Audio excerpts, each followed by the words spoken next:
Hasretten şekillere bak konuşan.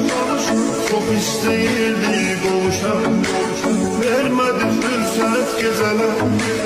Ne kadar hasretten oluşan, şekillere bakıp danışan. Çok isteyirdi kavuşan, vermedi fırsat geceler.